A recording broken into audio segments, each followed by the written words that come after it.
Az itt látható bőröndel utazott a család először Bécsbe, majd 1930-ban Moszkvába.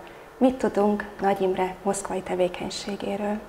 Nagy Imrét 1929-ben a Bécsben delegálták a Kommunisták Magyarországi Pártja Szovjetunióban tartandó kongresszusára, és így került ki 1929-30 fordulóján, 30 első napjaiban életében először a Szovjetunióban. Aligha sejtette, hogy majdnem másfél évtizedet fog ott tölteni. A kongresszusra februárban került sor, egy Moszkva melletti kolhoz kultúrtermében. Nem a későbbi állampárti kongresszusok tömegrendezvényét kell elképzelni, hanem 2-3 tucat ember tanácskozott, vitatkozott. Természetesen ebben is eltérő volt, szenvedélyesen vitatkoztak arról, hogy egy alig létező kis föld alatti párt mit tenne, vagy mit fog tenni, ha egyszer hatalomra kerül. Hát ez nagyon távoli lehetőség volt. Nagy Imre, aki a megelőző éveket meglehetősen sikeres, illegális pártmunkásként töltötte, olyan dolgok sikerültek neki, amik másoknak nem, például szervezeteket hozott létre, föld alatti szervezeteket vidéken, ami különösen nehéz volt. Talán emiatt, hogy ezt belátta, döntött úgy, hogy elfogadja azt az állásajánlatot, amit kapott, és Moszkvában marad. Az állásajánlat arra vonatkozott, hogy dolgozzon a Kommunista Internacionális úgynevezett Nemzetközi Agrárintézetébe, ami hát természetesen nem mezőgazdasági szakmai kérdésekkel foglalkozott, hanem azzal, hogy ott dolgozták ki tulajdonképpen a különböző kommunista pártok agrárpolitikájának, jövendő agrárpolitikájának alapjait.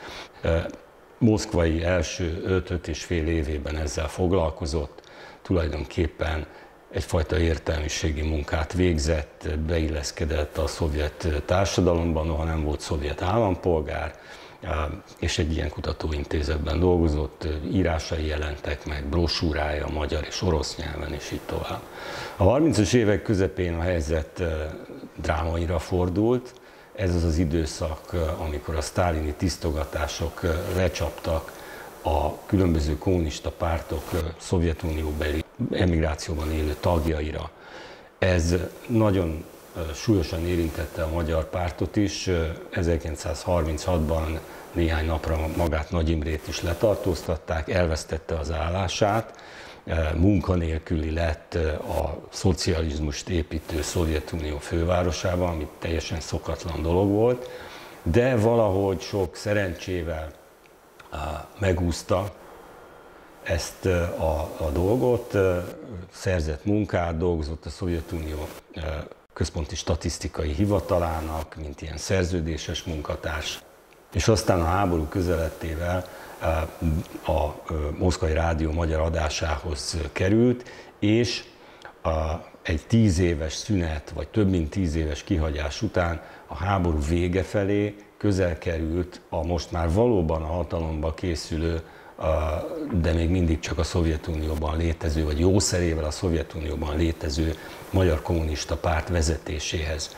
Úgyhogy ez az elpusztíthatatlan úgynevezett vulkánfíber anyagból álló bőrönd egy szépreményű illegális pártmunkás kezében volt 1930-ban, 1944. decemberében pedig, amikor Nagy Imre hazatért, akkor az ideiglenes új magyar kormány dezignált minisztere tartotta a kezébe, akire ráadásul egy stratégiai ágazatot bíztak, ott még Moszkvában, nevezetesen a földművelésügyi miniszteri posztot, amelynek az elsődleges azonnali feladata volt, hogy végrehajtsa a földreformot. Mihelyest véget ér a háború, mihelyest erre a viszonyok lehetőséget adnak. Hát ez egy óriási változás, egy hatalmas emelkedés, amiben voltak mélypontok, nézett ki úgy is, hogy Nagy Imre talán nem is lesz politikus, hanem valamiféle pártértelmiségi szakember, aki majd az agrárpolitikai kérdésekben valamikor egyszer a távoli jövőben tanácsokat ad. De azt hiszem, hogy senki sem gondolta, a legkevésbé a bőrönd tulajdonosa, hogy 15 év leforgása alatt ekkorát változik az egész világ, ekkorát változik az ő személyes sorsa, és mint kormánytag száll föl arra a vonatra, amelyik Moszkvából hát néhány nap alatt ugye Debrecenbe ért 1944. december 21-e előtt.